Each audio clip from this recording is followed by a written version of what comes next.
Olá, eu sou Felipe Albuquerque e esse é o Runway Podcast. Runway no dicionário dos negócios é uma pista de pouso para encerrar uma empresa. Pista curta ou pista longa, sejam quais forem os seus motivos e sempre envolvendo decisões difíceis. A rota planejada é sempre mais linear que as turbulências e vales da trajetória percorrida. Convido empreendedores e quem os acompanham para abrir a caixa preta dessas horas de voos e dividir conosco os aprendizados e experiências. Muito bacana. Hoje a gente tem um convidado que é um amigo de longa data, um amigo de infância. Mas antes eu vou fazer um agradecimento aqui aos apoiadores, Chocolate Jur, família Landman e todo o time da Chocolate que faz esse chocolate incrível, desde o Cacau da Bahia até as lojas em São Paulo e espalhadas aí pelo Brasil. Pão de queijo Doc Lobo, também um pão de queijo fantástico. Muito obrigado pelo time da Pão de Queijo Doc Lobo. E hoje eu vou mudar um pouquinho, porque eu geralmente faço uma menção ao nosso apoio, colaboração com o Instituto Brasil Solidário. Só que eu tenho a alegria, o privilégio da presença do Luiz Eduardo Salvatore aqui conosco. Então, muito obrigado, bem-vindo, Luiz. Sassá, meu amigo de longa data. Vamos de Sassá, né? Pode ser. Pô, vamos de Sassá. Não tem problema. Então, super obrigado pelo seu tempo. Eu sei que você tem uma agenda muito concorrida e foi uma alegria aí quando você me deu o sim para participar desse episódio. Imagina, a agenda a gente faz, né? A gente determina. Acho que a maior liberdade é isso, é você poder fazer seu tempo. Eu escolhi estar aqui e vamos bater um papo legal. Bacana, muito bom. Inclusive ele trouxe um livro de presente, que é o terceiro livro, que chama Tempo. E tempo, de fato, é o recurso mais escasso para qualquer pessoa, né? Você pensar, tempo não tem. Você pode ser bilionário, você pode não ter nada na vida, o tempo que você tem no relógio é o mesmo. Na verdade, eu acho que é o mais valioso, né? Ele pode ser escasso, porque realmente, dependendo da situação que você tá, ele pode estar contado. Mas eu acho que é o recurso mais valioso que nós temos. Existe aquela expressão tempo é dinheiro, mas na verdade, independente disso, o tempo é a felicidade, né? O tempo que você se dedica para aquilo que você quer, para aquilo que você pode fazer, seja dentro da tua casa, para tua família, para o teu lazer, para o teu negócio. Se você estiver feliz, esse tempo com certeza vai estar ajustado a isso. Legal. E até tem um pequeno trecho do Mário Quintana que fala sobre o tempo. E quando a gente começou a conversar aqui nos bastidores, eu lembrei e trouxe aqui. O Mário Quintana fala que o mais feroz dos animais domésticos é o relógio da parede. Conheço um que já devorou 3 gerações da minha família.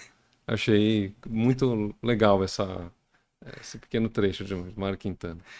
Então vamos lá, eu vou fazer uma apresentação do meu amigo aqui, Sassá, e depois eu abro a palavra para ele trazer aqui a caixa preta do Jeep que ele visitou o Brasil inteiro. Luiz Salvatore, concluindo o ensino médio, ingressou na faculdade de Direito. E anos depois, ele entrou num Jeep para fotografar o Brasil.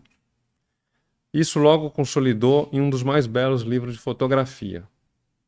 Aos poucos, o projeto tomou um rumo ainda mais nobre, levando educação em forma de livros e kits de materiais escolares, entre outros itens, para comunidades por onde passava. A sequência desse incrível trabalho social deu origem ao Instituto Brasil Solidário, IBS, entidade privada, subsidiada pela iniciativa privada, que investe em projetos relacionados à educação, saúde, cultura, meio ambiente, arte, comunicação, leitura, empreendedorismo e cidadania. Ao longo de quase 30 anos, ao lado de sua esposa Daniele e um time de pessoas brilhantes, Luiz dedicou a vida levando educação, mas acima de tudo, alegria e esperança para pessoas de norte a sul do Brasil. Eu acompanhei essa trajetória ao longo desses quase 30 anos e recentemente eu tive o privilégio de assistir com Cinema e Pipoca no Cidade Jardim o projeto Jogar e Aprender, do documentário Virando Jogo, que ensina educação financeira para mais de 2 milhões de alunos para a rede pública no Brasil e já está também presente em países vizinhos. O IBS hoje conta com apoio de investimento de empresas como Bank of America, BTG Pactual, Nubank, Verano Advogados, John Deere, entre outras. E,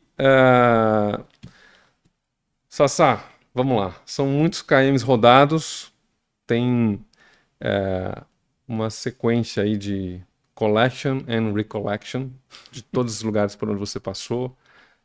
Mas abre a caixa preta desse Jeep e conta pra gente como é que foi essa trajetória até você fundar o Instituto Brasil Solidário. Bom, vamos lá. Eu acho que essa caixa preta ela é bem antiga, né? Ela é bem antiga e ela tem muitas nuances, né? Um verdadeiro labirinto. E eu diria que ela começa no nosso colégio, no nosso.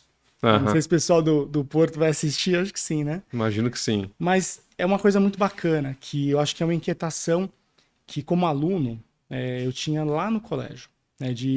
Tudo bem, a gente está tendo acesso a coisas incríveis, mas eu acho que o protagonismo do aluno, né, daquele aluno inquieto, né, hoje chamado de empreendedor, né, ou hiperativo, ele era deixado um pouco de lado. Então a gente tinha uma educação boa, porém engessada. E isso vai, na verdade, ser a resposta para o que 28 anos depois, né, a gente constrói enquanto instituto, que é exatamente essa educação com propósito, onde a gente constrói projetos, onde os alunos podem se expressar mais, onde eles são autores, onde eles são protagonistas, mas de uma maneira organizada. Então não é uma rebeldia, é algo que a escola nova tem que acompanhar. E essa inquietação que começa ainda no colégio, quando a gente andava de skate, quando a gente aprontava nos recreios e era reprimido, ela vai de alguma maneira dar voltas para quando eu vou para a faculdade. E aí na faculdade, claro que tem que entender um processo que acontece. Então, eu tenho a história do meu avô, fotógrafo, né? Meu pai foi um empreendedor na parte eletroeletrônica, um cara importante. Então, eu sou filho de empresários e, ao mesmo tempo, eu sou filho de uma veia artística importante. E essa inquietação da escola que atenda um aluno diferente, né? Um aluno que queira ter voz. Sim. Educado, Sim. mas que queira ter voz. E isso, na faculdade, começa então a ganhar outras forças de tentar, com mais autonomia, já com emprego, trabalhando, construir um projeto, de alguma maneira, para conhecer o Brasil. E isso, de verdade, acontece na descoberta do diabetes, né? Quando, lá em meados dos anos de 1900 e... a gente nem eu sei, 98, acho que foi que eu descobri diabetes. Eu já tinha feito 2 imersões interessantes. Eu já tinha feito uma imersão no Brasil, com 2 amigos do colégio, num espírito de conviver com as pessoas, mas ainda não transformando isso num projeto maior. Depois eu quis reviver isso, já como estudante de direito, trabalhando em escritório. Eu quis fazer mais uma imersão dessa, e eu fiz ela na América do Sul, né, que eu fiz o Peru. Ambas foram muito grandes, em torno de 2 meses e meio de viagem. Então, uma viagem com propósitos muito parecidos. Conviver o máximo, entender culturas, se alimentar de questões regionais o máximo possível com a população local, mas eram viagens isoladas, num bem-estar de fotografar. Só que quando 98 diabetes aparece, aí tudo volta como um turbilhão e o desejo de pensar maior. Sim. Será que aquilo poderia, essa ideia de andar com as pessoas, de fotografar culturas, poderia ser transformada em algo como um negócio? Poderia ser transformada de um projeto, mas que fosse um meio de vida? Sim. E aí que vem a primeira grande viagem. Aí ela é desenhada, obviamente, foi 1 ano e meio preparando aquilo, mas nunca foi uma preparação sem um propósito comercial. Então a história dessa caixa preta do Troller, ela tem muitas coisas. Então, de conseguir um carro, né? Uma das coisas mais difíceis. Eu, com 28 anos trabalhando pelo Brasil, acho que a gente conseguiu um carro na vida.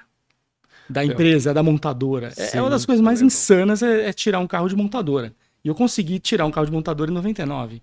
Muito... Então, com um propósito ali, porque era um carro brasileiro para conhecer o povo brasileiro. Então, já tinha uma linha de marketing, uma linha, né, de desenho institucional absurda. E aí você junta a academia, que foi a faculdade que me patrocinou em dinheiro, o carro, um carro brasileiro para conhecer os brasileiros, um equipamento fotográfico, porque eu já tinha fotografia, e a Kodak na época, saudosa Kodak, lançando produtos novos, mundiais, globais, que era o papel metálico, um negócio que ninguém tinha visto. Os caras me dão fortunas em equipamento para eu trazer imagens do Grande Brasil que seriam transformadas no lançamento do papel metálico a partir de 2001 no Brasil. Que é o seu primeiro livro. O primeiro livro. Que é feito todo nesse papel. Todo. Não, o papel era para as lojas, Aham. mas eles precisavam de material brasileiro para mostrar esse produto novo com imagens brasileiras em vez de ser imagem de banco de imagens. E aí você ainda junta uma outra coisa muito interessante, que é a chegada da internet banda larga. Então, que era, no caso, o TVA, a Jato, que patrocina para pegar essas imagens de vídeos e fotos e transformar isso em conteúdo para TVA. Então, cara, já começou diferente. Já nunca começou como uma loucura de entrar num carro e viajar pelo Brasil, como muita gente achava que era. Não foi uma trip pelo Brasil. Nunca foi simplesmente entrar num carro e sair viajando. Foi muito mais que isso, né? E é muito mais que isso. E desse primeiro livro, eu trouxe aqui algumas frases, né? Algumas, junto com as fotografias. Tem frases muito legais. Uma delas é: o problema não é capotar, mas amassar os kits escolares das crianças. Deserto do Jalapão, em junho de 2001. E isso já mostra o passo seguinte. Uhum. Porque a viagem tem essa imersão enorme, convivências incríveis. Daria um podcast aqui só para a gente trazer as histórias dessa viagem, que inclusive ainda eu tenho o sonho de lançar um livro só das histórias dessa viagem, porque os personagens, os bastidores e, enfim, toda a parte que estava envolvida naquilo. Sim. Só que essa questão já mostra muito a nossa filosofia, né? Mostra muito quem é Luiz. Então, você bate um carro, mas a gente já estava em 2001 levando material escolar e livros, ou seja, já tinha desdobrado para um projeto socioeducacional maior, de voltar para aqueles lugares por vários motivos e entender que o Brasil tem um caminho que deve ser prioritário, que é a educação de qualidade. Mas nesse período, né, vamos falar assim, até você de fato fundar o IBS, me conta um pouquinho, porque a gente está falando de um Brasil que, não só o Brasil, mas um mundo, né, um ecossistema, que você não tinha esse olhar que existe hoje, de anos para cá, em cima de ESG, em cima de iniciativas para o terceiro setor. Isso de certa forma, muito recente. Nesse período entre 98 até 2004, 2005, que você literalmente andava pelos municípios, participava de Rally dos Sertões, você deve ter vivenciado muitos problemas, né? Muitas dificuldades. Se você puder, divide com a gente, sei lá, uma ou duas dificuldades que sejam mais memoráveis entre as suas passagens. Primeiro, vamos tentar olhar o ponto que você colocou. Né? O que existia ali na década de 90, né, principalmente? Existiam causas ambientais. Então, WWF, SOS Mata Atlântica, aquela camiseta que todo mundo um dia já teve. Do Panda. Do Panda. E a da bandeira, né? Da bandeira queimada, né? Ou da bandeira pela metade. Não existia uma pauta para a educação. Isso é real. Então, assim, existia já um lado de uma pauta ambiental forte, porém sempre uma coisa com muito ativismo. Então, sim, a gente navegava num território ainda não explorado. E quem patrocinava coisas desse tipo não estava em nenhum momento num olhar humano ou humanitário, estava num olhar de marketing. Então a gente tem experiências pessoais que foram bem-sucedidas dessa época, que foram, de alguma maneira, estudadas. Eu estudei Amir Klink, estudei Família Schurman, estudei Valdemar Niklevic, são caras que conseguiam patrocínio da TAM, Soia, né, marcas, mas isso estava muito associado ao quanto de exposição esse cara tinha na mídia, ou na Rede Globo, basicamente. Amir Klink tem aquela famosa frase, né, que o maior naufrágio é não partir. E ele falou isso com a gente navegando em 2000 no barco dele, no Paraty, em Porto Seguro, para nós. Que legal. Tomando vinho da Madeira. Que bacana. Então, para o pessoal entender, tipo, era marketing. Ou você tinha marketing, ou você não teria sucesso. E a gente não tinha marketing, a gente tinha causa. Desde o começo existia um trabalho de causa. E isso foi realmente um território, acho que conquistado por muitas forças, mas eu acredito que nós temos um papel importante nessa história dentro do Brasil. De mostrar que, independente da mídia estar presente no teu projeto, você pode ter uma boa comunicação, mas que ela pode servir para a empresa para algo diferenciado. E essa é a construção da pauta ESG, que vai vir por vários outros momentos pelo Brasil crescendo, mas é você conquistar pessoas. E dentro das empresas, né, o que acontece é que você tem um âmbito de diretoria que, querendo ou não, a gente começou a acessar. A própria história do carro, ela tem a ver com isso. Sim. Né? Quando o Araripe, que hoje é um dos caras mais ricos do Brasil, da casa, hoje conhecido como Casa dos Ventos, né? Ele pega o prospecto do projeto, ele folheia 4 páginas e ele fecha. Eu olhei e falei assim, mas não vai ver tudo? Ele falou assim, eu não preciso.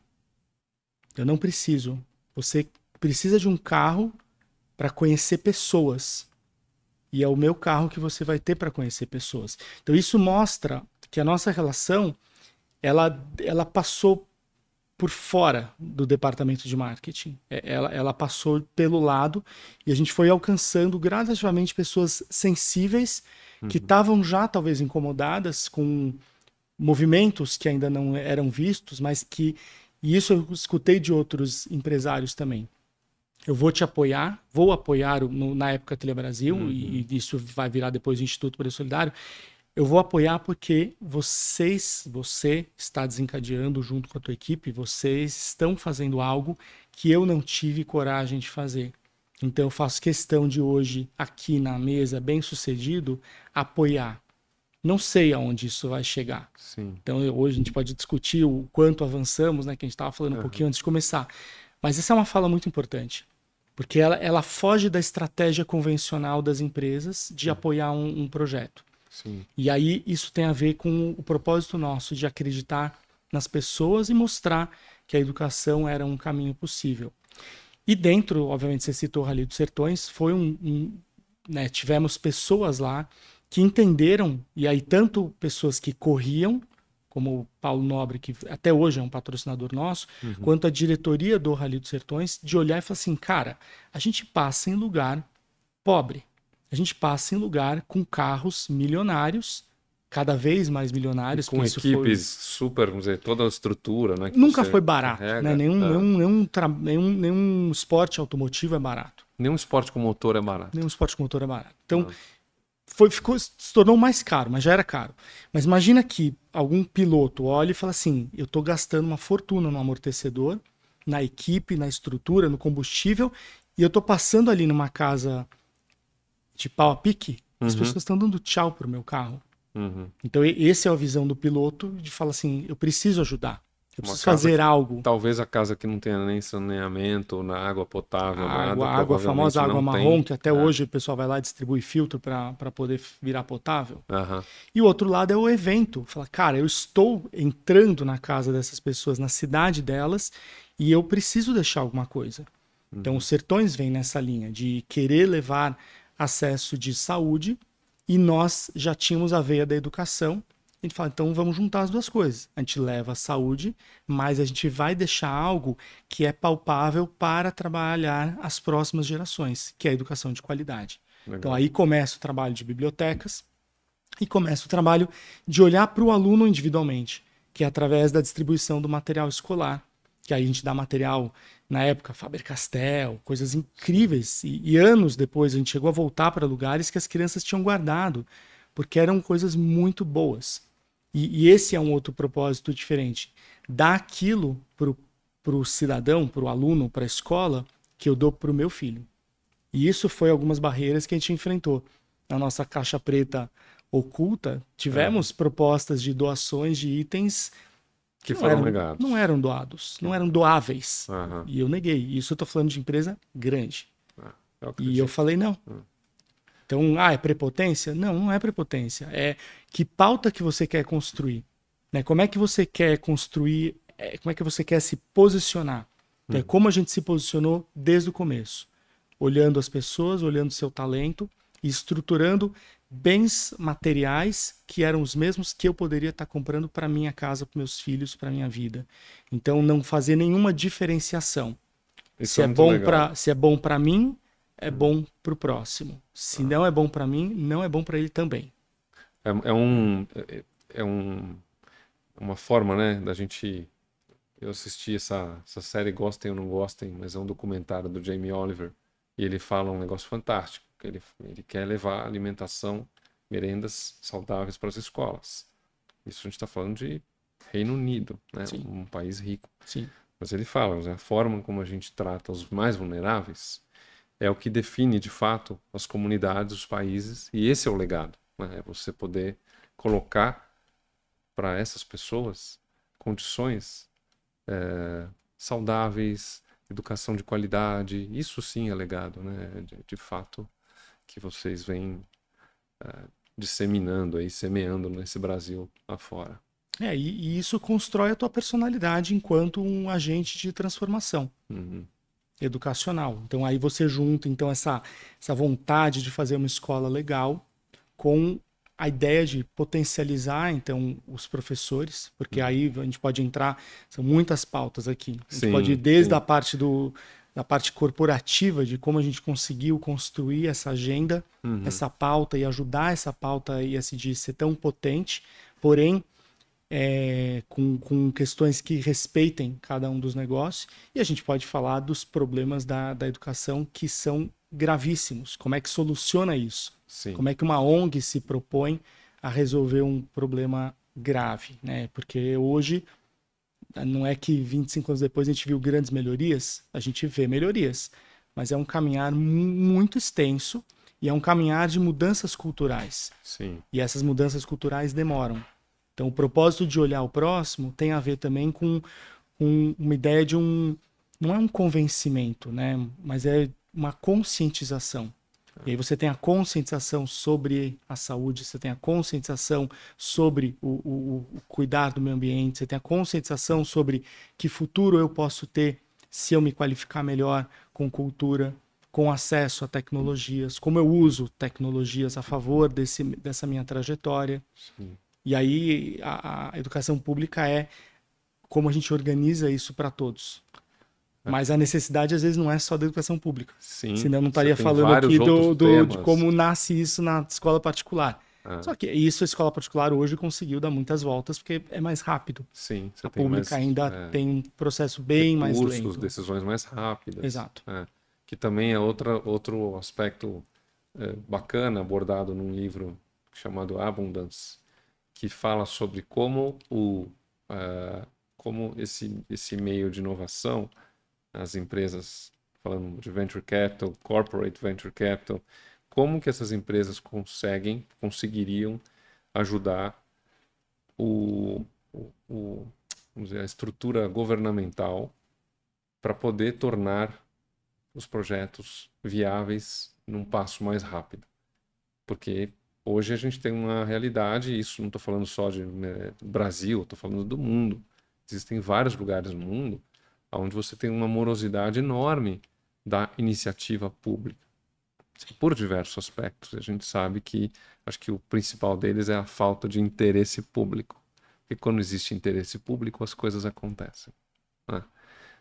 Mas esse livro é bem interessante. Quem gosta de ler, Abundance, se eu não me engano, eu vou pegar depois a referência, eu compartilho no feed do nosso... E existe a discussão ainda de que vamos terceirizar, então, né? A iniciativa privada vai dominar e vai assumir tudo.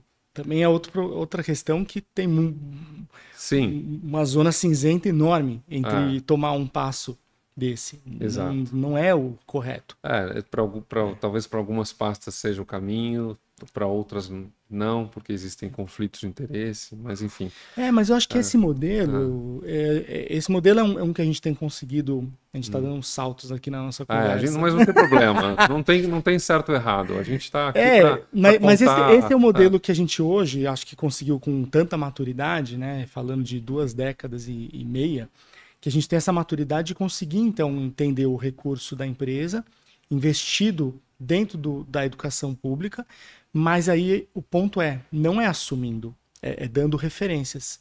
Referência do melhor prédio público, referência da estrutura formativa do educador, referência dos projetos que deixam a aula mais bacana, que os alunos gostam, que eles têm voz, mas que respeita a norma legal, respeita aquilo que o Ministério coloca como prioridade, que não é só para a rede pública, é para a privada também. Sim. Então eu acho que esse é um caminho encontrado, só que a gente tem milhares de espaços para fazer isso. O Brasil é gigantesco. Sim. E aí começa a ter as dificuldades de como escalonar tudo isso de uma maneira eficiente. E aí tem que ter governo. Aí não tem como. A gente, só para a gente colocar uma cronologia, então a gente começou a entrar no tema até da próximo capítulo aqui, mas 2005 você literalmente funda o IBS, o Instituto Brasil Solidário. A gente já vem trabalhando desde 2001, quando o carro capota Quando o carro capotou, e os kits estão amassados, não é o problema. A gente... E esse foi só um dos que eu citei, mas com certeza tiveram outros casos, carro tem. atolado. História de perrengue na estrada. Perrengue são muitos. Sempre tem. Perrengue de estrada tem um monte. Outro dia o pessoal tinha que sair de Porto Alegre e fazer uma formação em São Luís no outro dia, 7 da manhã. E eles saíam de Porto Alegre durante o dia. Aí, chuvas, voo, né, atrasou aquela coisa toda, todo mundo reclamando. Eu falei, vocês não têm noção. Perder um voozinho aí de Porto Alegre para São Luís, gente, é Nutella, né, como o pessoal fala. É ridículo. A gente já passou questões de uma semana de atraso de projeto por veículo que quebrou lá no meio, né, do Tocantins e não tinha ainda concessionária para arrumar. E aí como é que você faz? Você não vai parar o trabalho. A gente transportou toda a carga para um baú do caminhão. Nessa época a gente andava sempre acompanhado de caminhão e a gente botou uma parte da equipe, vamos falar que a gente estava numa equipe de 12, 14, não dá para 12, 14 na boleia, né? Mas dá para ir 4, 5 e um cachorro. Bota as redes penduradas, bota a carga embaixo e cruza o país, levando e continuando o trabalho, viajando assim mesmo, tá? Pegando BR, pegando Belém-Brasília, com a tampa de trás aberta, o motorista e mais um na frente, e 4, 5 pessoas atrás, na rede, balançando na Belém-Brasília, até chegar na próxima cidade e fazer acontecer o que a gente estava se propondo a fazer.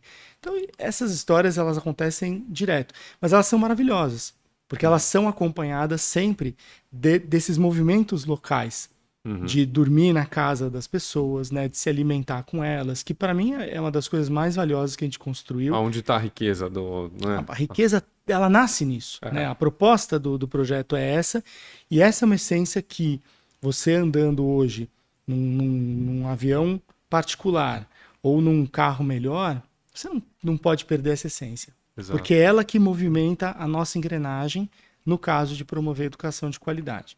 Então esse é um ponto super importante aí da nossa conversa. Legal. O fotógrafo Sebastião Salgado também falava que a principal variável na realização de um trabalho de fotografia é o tempo.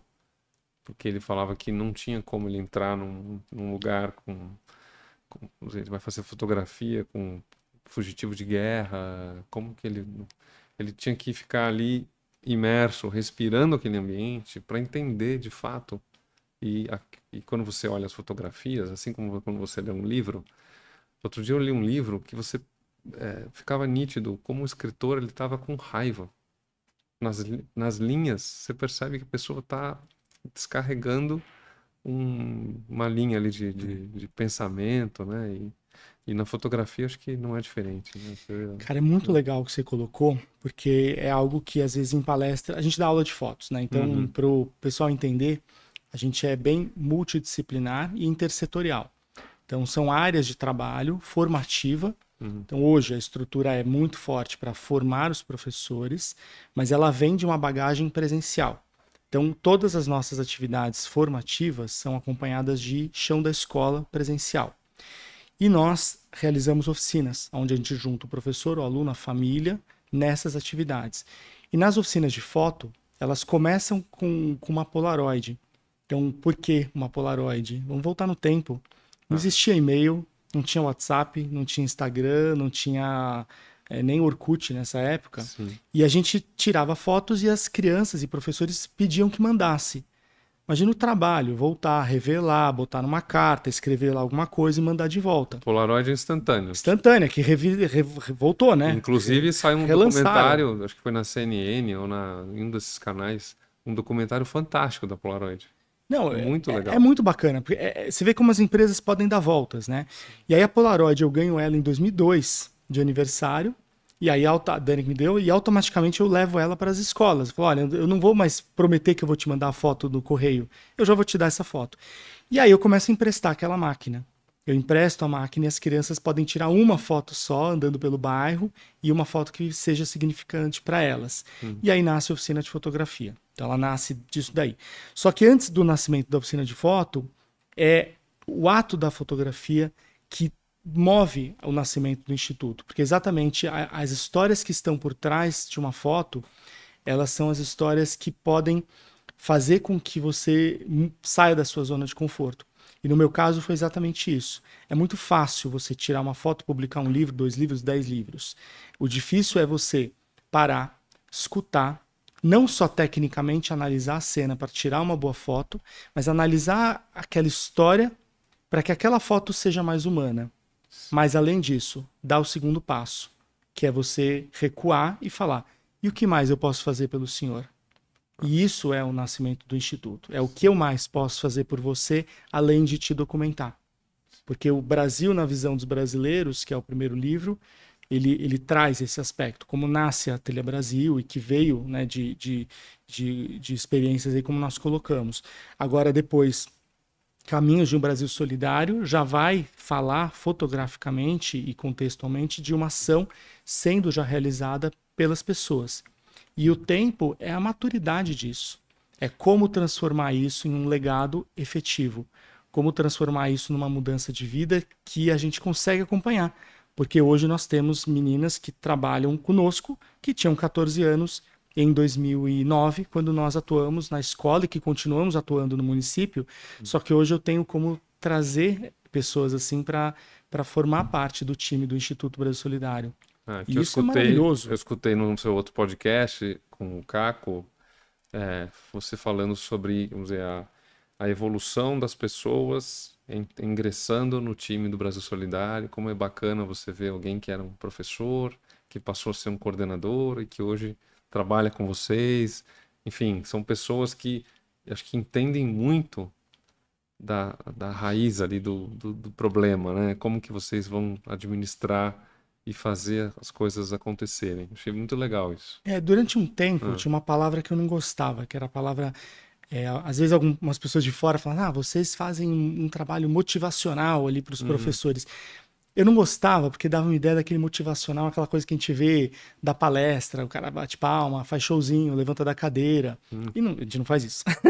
Então eu não gostava da palavra. Mas hoje, com sabedoria e resultado, eu aceito essa palavra, talvez dentro de uma das nossas frentes, porque a gente aponta caminhos e a gente realmente motiva alunos, professores, pais a saírem também da sua zona de conforto, mas sem radicalismos, olhando tudo que eles têm ali perto, mas que um trabalho que pode mudar a vida de muitas outras pessoas, né? Agora, 15 dias atrás, a gente teve uma dessas pessoas que a gente vem formando e vem trabalhando há muito tempo, que vira secretária de Educação do município. Então, isso é um processo natural que nós acompanhamos e que a gente gosta de acompanhar. E uma pessoa dessa, que é formada, né, por 15 anos conosco, de ações, que tem vivência, que a gente já levou para viajar, que já participou de eventos, quando ela vai para uma secretaria, ela vai ser uma boa gestora. Ela vai impulsionar diferentemente de outros secretários da gestão pública, porque ela tem noções desses projetos, ela tem noções desses conhecimentos, ela tem noção da importância formativa da escola trabalhada numa arquitetura adequada. E quando eu falo isso, assim, às vezes eu não sei se é claro, né, para quem não conhece tanto o Brasil profundo, mas a gente está falando de, hoje, a gente viaja em escolas que não tem janela. Eu escutei isso, eu fiquei impressionado. Não tem janela. Como que uma sala de aula não tem janela? E aí você pergunta para o gestor público, você fala: mas por que não tem janela? Não, é para os meninos prestarem atenção. que está errado aí? A sala de aula, é o professor, é o aluno, a culpa é sempre do aluno, né? O dedinho apontado é sempre mais fácil para o outro. Eu tive a oportunidade de escutar um outro podcast falando sobre educação, bem interessante, Market Makers, o Thiago Salomão, e acho que tem um outro, esqueci o nome. Mas o fato é que eles trouxeram o Renato Feder, que é o secretário de Educação do Estado de São Paulo, já foi do Paraná, você deve conhecer a história melhor do que eu. Ele deu traz uma série de informações, dados econômicos, enfim, não é a nossa pauta aqui, eu não sou o cara especializado nisso. Mas o que eu achei interessante é que ele fala justamente que a chave, uma das principais chaves do sucesso, né, é o secretário que está liderando a educação, seja um município, seja um estado, seja importa. O secretário, se ele tiver de fato o interesse público de levar a educação, de tornar aquilo próspero, esse é um dos elementos chaves. E o segundo, é claro, o professor, né? Que são uma dobradinha aí. Não, nem diria não sei dobradinha. Se é exatamente essa a sua leitura, mas eu achei interessante. Em partes. Você tem o secretário, mas você tem o diretor da escola, você tem o professor. Então, é como se fosse uma organização social e política. Então, quanto mais ela está em sintonia em vários aspectos, melhor será o resultado. E a gente tem um problema no Brasil ainda gravíssimo, que é a politização, né, da educação. É um absurdo. Então, o diretor da escola, em muitos lugares, ainda é direcionado pelo prefeito. É escolhido a dedo. Se o cara foi cabo eleitoral dele, vai se tornar diretor da escola. É braço do partido. Braço do partido, braço político. E em alguns casos isso funciona, outros é desastroso. Sim. Então, é uma questão ainda que a gente tem que padronizar. Eu acho que o Brasil tem bons exemplos, a gente faz parte dos bons exemplos, né? A gente construiu bons legados e tudo mais. Outros existem por outras organizações ou por propósitos públicos também, a gente tem que reconhecer, mas eu acho que falta ainda uma norma orgânica igual para todos. Ainda é território muito de quem está lá. Ele traz, claro, nesse podcast ele trouxe exemplos de São Paulo, do Paraná. A gente está falando de estados com outra dinâmica, né? Imagino quando você passa pelos municípios dos estados lá no norte, ou no extremo sul do país, a realidade pode ser outra. Sim. Certamente é diferente, os obstáculos são diferentes. Mas tem uma parte cultural, né, que a gente precisa alcançar como um todo. Então, quando a gente fala de desperdício, né, um exemplo, desperdício de comida, não é uma coisa exclusiva de uma região no nosso país. Então, isso está refletido nas escolas, sim. Então, se você for numa escola pública, você vai ver a quantidade de comida diária jogada fora ali dos pratinhos plásticos, é uma coisa surreal. Mas não é muito diferente do que acontece em restaurantes aqui do lado, que o cara enche o prato e joga uma parte fora, mesmo pagando por aquilo. Sim. Então, tem algumas mudanças que elas demandam questões mais profundas, e talvez por isso que elas sejam complexas. E aí, quando você vai, né, numa escada, levando isso para ambientes públicos, isso vai se piorando. Né? Então, a questão de deteriorização do patrimônio público, né? Então, uma das soluções que a gente construiu e que eu acho que funcionam, quando eu falo muito do fazer junto, né? A gente vê um depósito de livros, vamos chamar assim, a famosa biblioteca. Então a gente vai reorganizar esse espaço.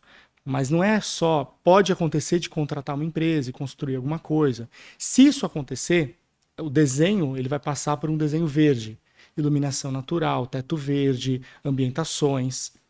Isso é obrigação nossa. E deveria ser obrigação de qualquer contratação pública pensar a sustentabilidade em qualquer tipo de obra pública também. E a gente ainda tem a cultura do corta tudo, né? Ou da sala sem janela para o cara prestar atenção. Então você tem mecanismos aí diferentes, e aí quando a gente constrói junto, a gente chama os alunos, eles vão participar de engajamento, a gente vai repaginar aquele espaço junto. Não é contratar uma empresa que vai lá, faz e de repente corta uma fita e tiram fotos para o Instagram. A gente vai construir junto a organização do acervo, a seleção do acervo, as pinturas que vão estar naquele espaço. É uma curadoria. É uma curadoria, mas é um fazer junto. Então, quando você faz junto, o aluno não deteriora o espaço público. Isso é sabido. Ele sente dono daquilo também. Sim. Então, isso é um exemplo de como a gente tem construído algumas mudanças. Mas ainda temos muitas coisas estruturais, culturais do Brasil. Eu usei um exemplo do desperdício, mas a gente já falou do patrimônio público, mas a gente pode falar de higiene pessoal, né? Banheiro público no Brasil é desastroso. Ah, É um desastre. é um desastre. Banheiro de escola. Quem conhece escola pública é vergonhoso. Eu fiz um trabalho recentemente naquele Junior Achievement. Sim. Eu passei um dia numa escola pública. Eu fui no banheiro e eu vi. Tô falando de novo, cidade de São Paulo. São Imagina quando condições, você vai pro a Brasil. CNTP, né? As condições normais de temperatura e pressão são Sim, distintas. ou que deveriam ser melhores. Mas são precárias. Então, e aí que vem, talvez, né, dando um salto para a atualidade, que a gente tem trabalhado com os jogos. Né? Eu acho que o salto atual que nós demos nos últimos 8 anos, ele foi exatamente encontrar algo que a pauta das empresas fala muito, que é assim, eu quero uma solução boa, eu quero uma solução escalável, eu quero uma solução mensurável e barata. 4 pontinhos para qualquer empresa que é isso. Educação é um bicho complexo, não é tão simples. Só que quando a gente colocou a gamificação ali na sala de aula para todos, vários desses assuntos que a gente está falando foram incorporados. E eles foram incorporados também olhando um pouquinho o que aquele aluno percebe na mudança pessoal dele. Então, aonde que pequenos hábitos pessoais refletem no jogo ou nos jogos, seja para a pegada ambiental dele, seja para a educação financeira, seja para um comportamento de empreendedorismo, né, de pequenos negócios ou de educação fiscal, ou seja para um comportamento de planejamento e poupança. Só que a gente trouxe isso com muitos assuntos em volta. Então a gente conseguiu organizar várias dessas agendas, pelo menos sendo colocadas na pauta das rotinas escolares e na pauta das discussões dos temas chamados transversais, que são temas de todos e não são de ninguém, mas são de todos. São de todos. São de todos. Como se fosse o back-office, né, de uma empresa que cuida de todas as áreas, tem as questões funcionais ali que precisam acontecer. Né? E aí eu achei bem interessante, a gente já passou aqui vamos dizer, pela sua etapa de viajar pelo Brasil, né, fotografando, a criação do Instituto, e a gente tem na pauta aqui um pouquinho falando sobre os jogos de tabuleiro, que eu acho que é um negócio fantástico. Eu pesquisei um pouco sobre os jogos de tabuleiro, isso desde lá atrás, na linha da história, já era utilizado como educação. E eu descobri que tem um russo, não sei se você já ouviu falar, que é a teoria Vygotskiana. Sim, já li. Você já leu? Sim. De um russo, Lev Vygotsky, que implementou, né, jogos de tabuleiro para desenvolvimento cognitivo, para questões de relações interpessoais. E imagino que em algum momento vocês já devem ter se debruçado sobre essas... A formação de professor é uma coisa muito legal, né? Porque assim, isso é um ponto atual. Então imagina que a gente parte de conhecer, sempre vamos seguir conhecendo, mas o ponto de início e o ponto de fim e de futuro é estar sempre escutando.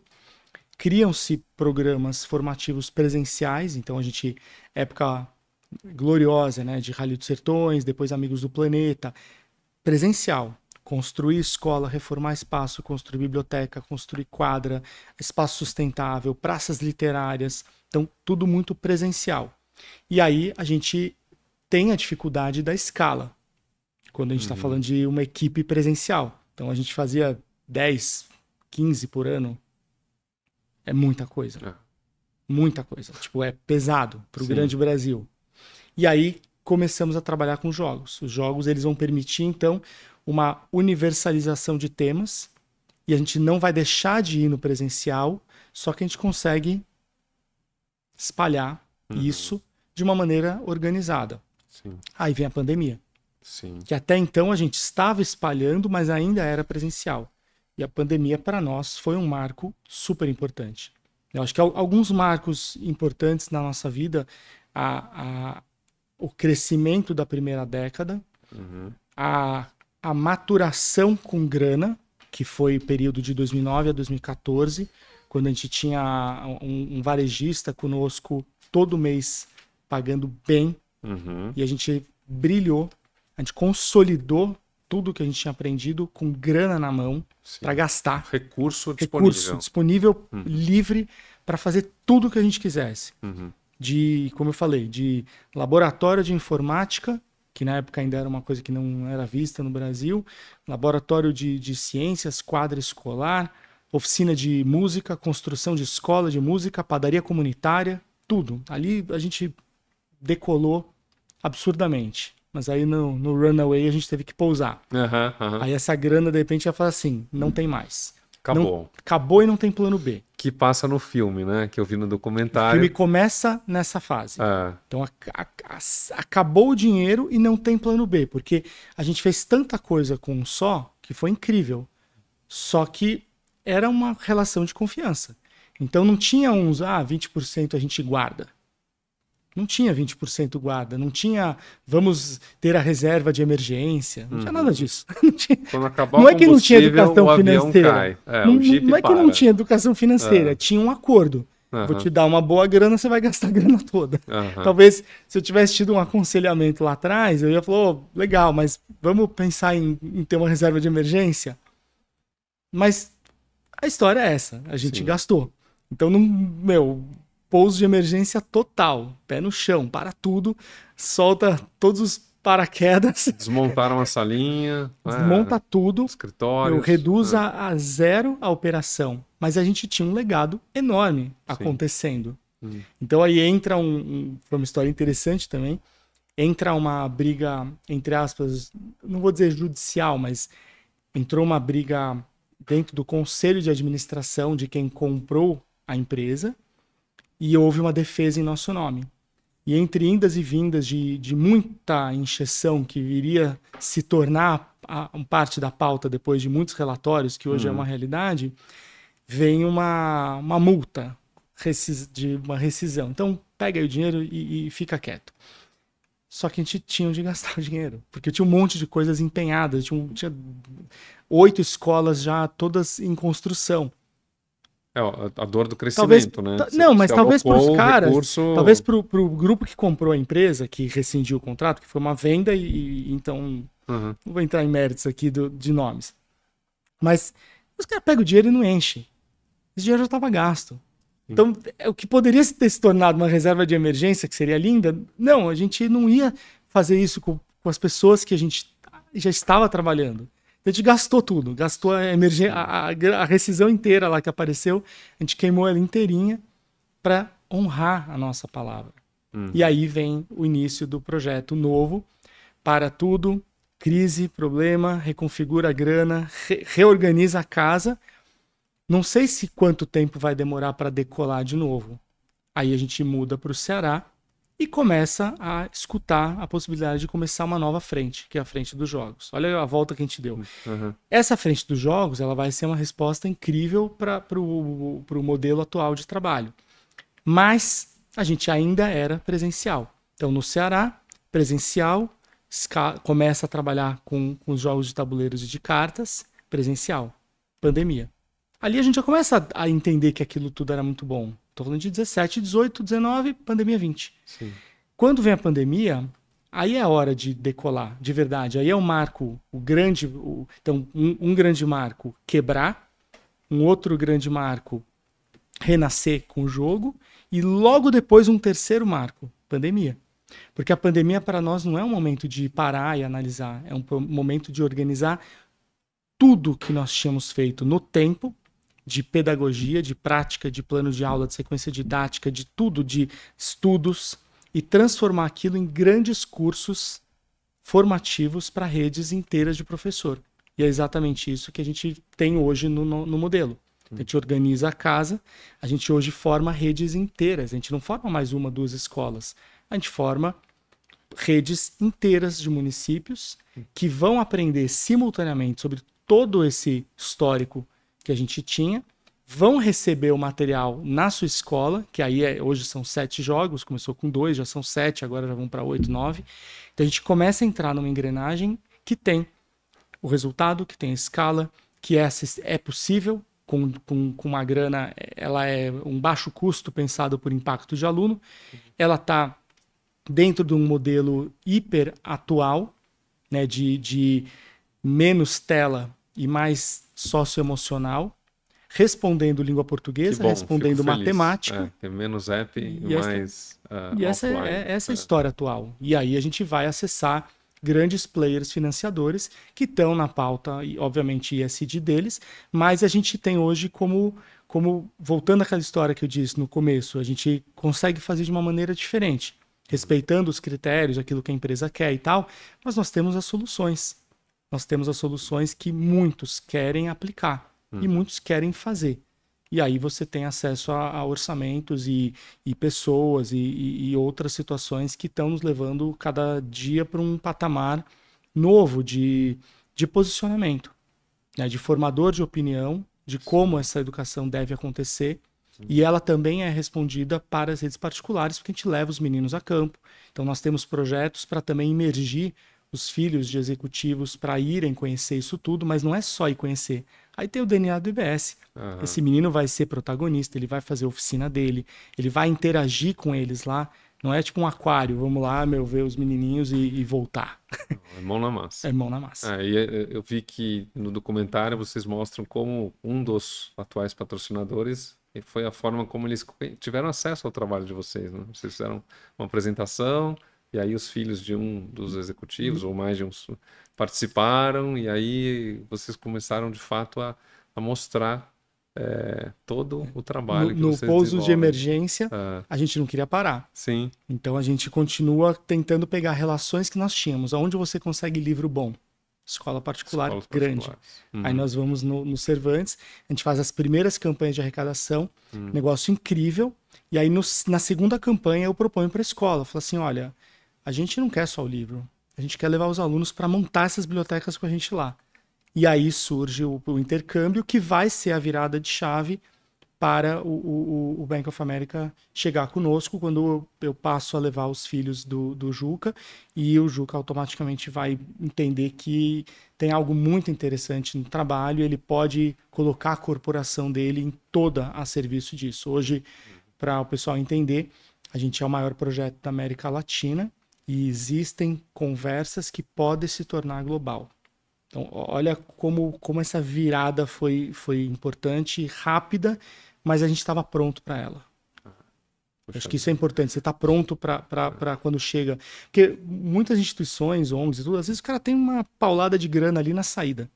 A gente não teve. A gente não teve nada, né? A gente teve vontade, desejo, sangue nos olhos, né? Aquela coisa linda de ideal, mas não grana para fazer. Então, tudo que a gente contar em qualquer podcast que pode virar por empresa, a gente pode brincar aqui, ele sempre vai ser uma história interessante de que não é um caminho normal como nós chegamos naquele modelo, naquele financiador, e como dessa forma humana ou humanitária a gente conquistou. Para além do marketing, para além da mídia, para além de estar aparecendo toda hora na televisão.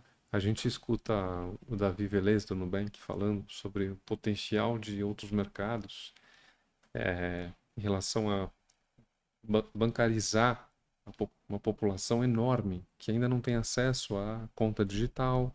Então, assim, tem um potencial enorme. Estou falando isso porque potencial enorme quando a gente vincula a bancarização com a educação financeira, né, com você passar a atuar como uma alavanca de mobilidade, inclusão e mobilidade social. Tudo isso é junto misturado, né? É uma colcha de retalho. Mas o importante é você saber usar aquilo. Sim. Acho que tudo na vida. Não adianta, cara, você dar carro pro cara que não sabe guiar. Exato. Desculpa a piada aqui. Quantidade de gente que tá batendo Porsche aí, vou brincar de ter Porsche. Porque não sabe. O cara não sabe o que fazer com aquilo, nunca soube, não tem base nenhuma. Ele acha que vai na loja, paga ali, sai e vai brincar de 0 a 100 em 3 segundos. Quantidade de besteira que tá acontecendo. Então, você não precisa da população pobre, não. Olha esses caras que estão comprando carro e batendo na esquina assim que pega o carro. Morrendo. Já morreu um no Paraná ali. é verdade. Atropelando pessoas. Então, Né? cara, você tem que dar as ferramentas, mas a pessoa tem que aprender a usar, ou ela tem que ter tido uma bagagem para chegar naquilo. Quando a gente atropela passos, a gente faz besteira. E eu acho que também o lado da bancarização, né, digital é importante, mas, cara, para virar uma febre de bet e o cara perder tudo ali, Também não um perigo. Não é o Você tem- certo. Uhum. Então, o que a gente faz é dar passos para trás e trabalhar sobre conceitos que ele entenda e que ele minimamente pense antes de fazer. Ele pode até vir a fazer, mas a gente planta uma maneira que ele para e pensa antes de fazer. Aí ele assume como uma besteira se ele fizer. Sim. Então a gente faz a população pensar. Né? E eu acho que os jogos são maneiras muito bacanas e a gente criou uma lógica que ainda auxiliam ao alcance de desejos nacionais, de letramento, recomposição de aprendizagem, aí olhando tecnicamente o que a escola tem que passar, o socioemocional, né? A educação ambiental, a educação financeira, o empreendedorismo, mas olhando a biologia, olhando aspectos da história, olhando geografia, olhando a questão do educação física, então olhando a tecnologia. Então a gente já está fazendo agora cursos de preparação de planos de aula, né, de planejamento pedagógico para professores com uso de IA. O que adianta você ter uma plataforma de IA e não sabe usar? Desculpa, Sim, é papagaio verdade. repetindo? Não, Você você tem que usar esse troço, você tem que ter um discernimento precisa criativo entender. e usar isso para reduzir o seu tempo ou potencializar o seu tempo. Então, pô, eu acho que a gente tá um pouco escravizado dessa cultura digital, mas se a gente souber usá-la, no fundo a gente está falando que um troço desse reduz o meu trabalho em 1 hora. Se eu puder, nessa 1 hora que eu economizei, e ficar com os meus filhos, é para isso que serve. Não é só para ganhar dinheiro. Você poder não, produzir sabe? mais, com mais qualidade, né? Você conseguir. Sim, só que se você usar não tem isso a como- base, isso vira um copy-paste. É. E vai virar um copy-paste de uma geração. Pode ter certeza. Alguns vão decolar e a desigualdade tende a dar uma disparada, eu acho. Maior ainda. Porque quem sabe usar esse troço vai muito mais longe. Vai muito longe. E o resto vai virar de novo copy-paste para algo que na prática ele não sabe fazer. Mas no papel ele finge que sabe. Luiz, Sassá, a gente tem um tempo, eu sei que você tem uma agenda, então me mostraram ali o relógio. Acabou. Não acabou. A gente vai. Acho que ainda tem. Geralmente eu pergunto para os convidadas, dica de livro, de filme, de documentário, mas hoje eu vou fazer diferente. Como você já viajou pelo Brasil todo, com norte a sul, leste a oeste, você já visitou muito lugar bacana e já comeu em lugares, deve ter comido em lugares incríveis.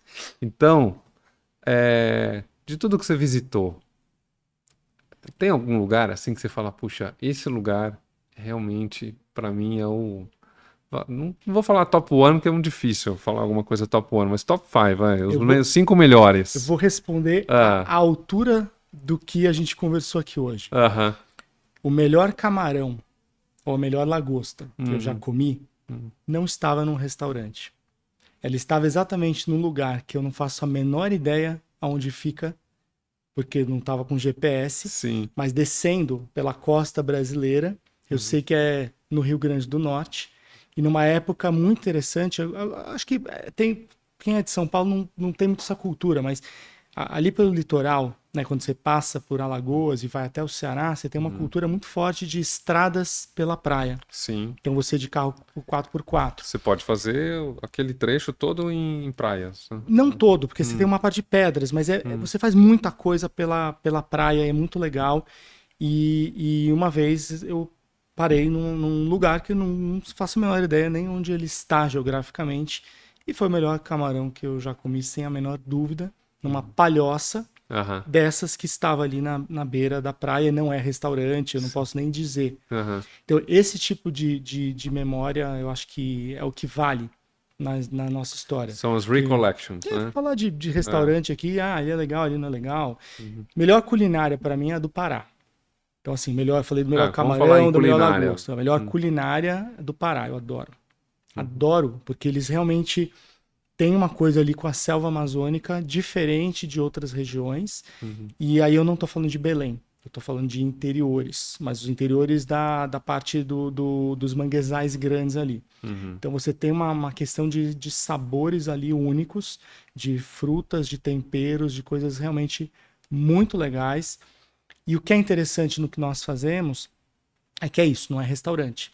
Então são banquetes servidos por pessoas com uma habilidade tremenda do domínio, né, dos temperos, Uhum. mas que estão fazendo aquilo literalmente por um agradecimento, por um amor. Sim. E essa comida por amor não é só a música, não. É real. Ela é diferente do restaurante. Então, o melhor tempero combinado que eu vejo é o do Pará, eu acho. E, cara, acho que de regiões bonitas o Brasil tá cheio. Né? Uhum. Então, a gente pode... Lugares emblemáticos acho que tem que ser visitados. Eu gosto muito. Todo ano a gente vai, né, para a região dos Lençóis Maranhenses. Eu gosto muito, a gente menciona a própria questão Tocantins, mas tem muito mais. Goiás tem muita coisa linda, né? Tem muitos sítios ainda para serem descobertos. Serra da Bodoquena, tipo, hoje é Parque Nacional. Eu fui lá em 98 de carona para começar a entender o que era uma expedição, para fazer a expedição Trilha Brasil. Então, hoje é super reconhecido. Então, você tem memórias de lugares muito incríveis, todos eles estão sendo descobertos. O que a gente gostaria é que eles fossem descobertos com responsabilidade. Sim. Né? A gente sabe que alguns são literalmente invadidos e reconfigurados, isso é muito ruim.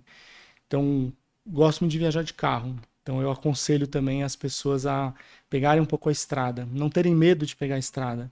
A gente ficou muito habituado a pega o avião, vai lá, desce do avião, vai pro hotel e volta para casa. As verdadeiras experiências, elas não estão, às vezes, nessa relação. Elas estão numa relação mais de tempo, de você pegar a estrada, você traçar um rumo, mas você dá pausas e você, tipo, fugir um pouco do convencional, porque esses interiores, eles querem receber. Uhum. E quando vem esses grandes resorts, eles cooptam, né? Cooptam, né? Eles acabam cooptando, né? Eles pegam e todo mundo jogam ali para dentro. E eles até têm uma pessoa da comunidade, outra, faz uma tapioca, mas não é isso que a gente está falando. A gente está falando de você verdadeiramente se permitir. E isso tem a ver com não ter medo. Sim. Não tenham medo de coragem fazer. de você entrar num lugar diferente. Eu sinto saudade, às vezes, de fazer. Sabe que isso é muito louco, não sei quanto tempo a gente tem, mas hoje tem uma foto do livro que você sabe que tem umas redes penduradas e o carro tá do lado, né? Sim. Eu me pergunto se hoje eu faria isso.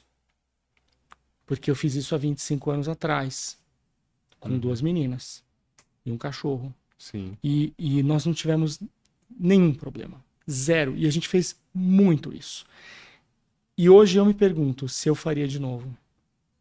Por medo. Por medo. Por medo do que a gente fica vendo dessas loucuras. Sim. Mas talvez seja exatamente uma coisa colocada, mas que é totalmente possível de você fazer e não ter nenhum problema.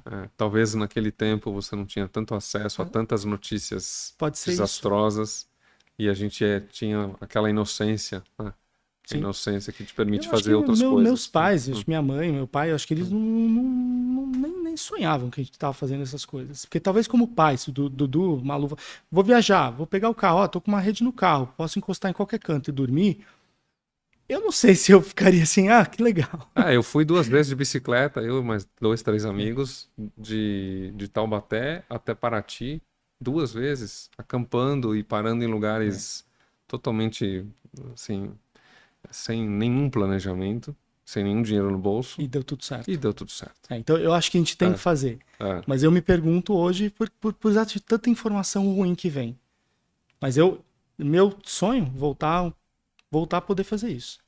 Legal. Hoje o maior problema na minha vida, né, como a gente estava falando antes de começar a gravar, é virar um administrador de pepinos, né, de problemas. Sim. Isso é muito chato.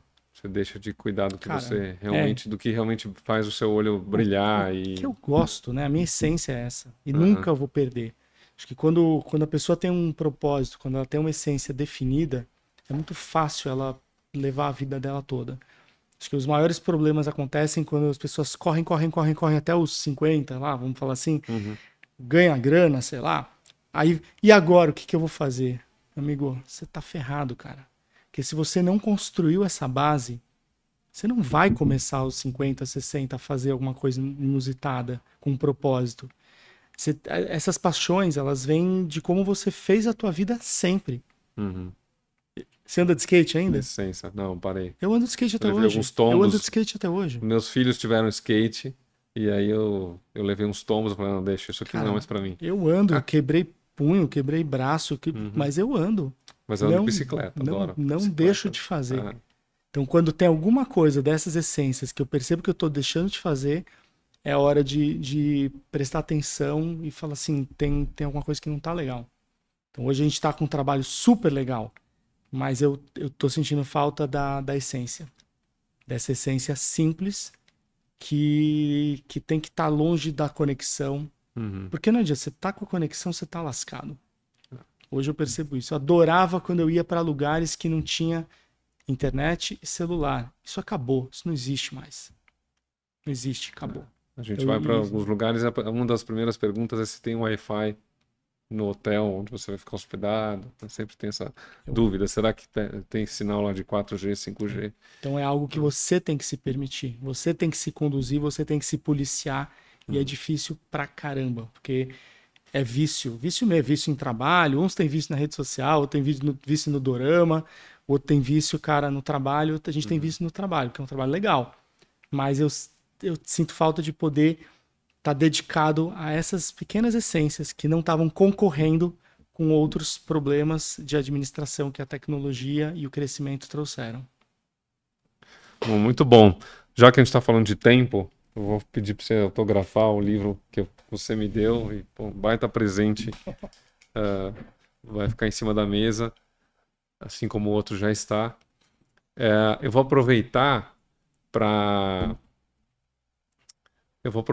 deixar aqui o QR Code na tela do Instituto Brasil Solidário, e é onde vocês têm acesso ao documentário do Virando Jogo, a página. Quem quiser conhecer mais sobre o projeto, é um projeto incrível. Não tenho nem palavras aqui para descrever o que eles construíram. Também deixar um abraço para o Diogo Salles, que é um amigo, grande amigo nosso, que está junto com o Sassá no projeto desde o começo. E o cartunista de primeira mão cheia. As caricaturas que ele fazia, nossa, na escola eram sensacionais. E, Sassá, onde que o pessoal te encontra? Nas redes sociais? Deixa aí aonde que... Olha, eu, pessoalmente, sou péssimo de rede social. Eu sou enigmático. Eu percebi. Não, eu sou enigmático. Eu trabalho com enigmas. Então, por ser enigma, é alguma coisa importante que aconteceu. Eu ponho pouco e de forma enigmática. Então, eu acho que quem gosta de poesia, né? A poesia é o sentimento expresso, né? Seja a lágrima, né? Expressa, seja da alegria, seja da tristeza, mas eu gosto de colocar coisas especiais no meu pessoal. Tá aberto, quem quiser olhar lá. Até tem que ser aberto agora para os Estados Unidos, né? Coisa maluca isso. Mas tudo bem, outro assunto. Visto negado. Mas Instituto, sim, esse é o meu caminho, porque é o meu legado. Então, Brasil Solidário no Instagram. Vamos jogar e aprender no Instagram. Pix_jogo, né, que faz parte da família. Muito material no YouTube, nos nossos sites, né, nos relatórios. Acho que assim, quando você constrói, como eu falei, o legado organizado, tem muita coisa para mostrar. Então, quem tiver interessado em conhecer, vai achar história boa. Pode vir se relacionar conosco no âmbito de ser um patrocinador, um financiador. Né, a ideia de trabalhar, como nós estávamos falando, um fundo de endowment, né, um fundo de sustentabilidade. Então, você tem muitas coisas legais para a gente fazer junto e a gente gosta. Né, a gente gosta de ter esse momento próximo. Né? A nossa instituição, ela construiu uma relação próxima com os financiadores e isso também é um diferencial. Eles vão a campo, eles participam, os voluntários, os filhos viajam. Eu vi no dia do cinema, foi incrível, eu vi a relação realmente muito próxima de amizade, de fato, que vocês têm com os apoiadores. É diferente, é diferente, é uma construção e a gente está construindo algo que vai permanecer. Bacana. Tá aqui tem um presente dos nossos apoiadores, então, chocolate Jur. Obrigado, delícia, viu? Conheço e conheço por você também. Pão de queijo Doc Lobo. Delícia. Tem um bom bocado maravilhoso. O pão bom. de queijo, você já comeu antes, se quiser comer mais um pouquinho depois, Vamos. na hora da saída. Com certeza. E, pô, um grande prazer, uma alegria ter você aqui com a gente nesse tempo. Obrigado por disponibilizar a sua agenda. E vamos para os próximos. Quem gostou do episódio, compartilha, curte, comenta. A gente tem uma alegria aí de receber os feedbacks. Então, nossas trajetórias nos conectam. Me conte a sua. Um abraço.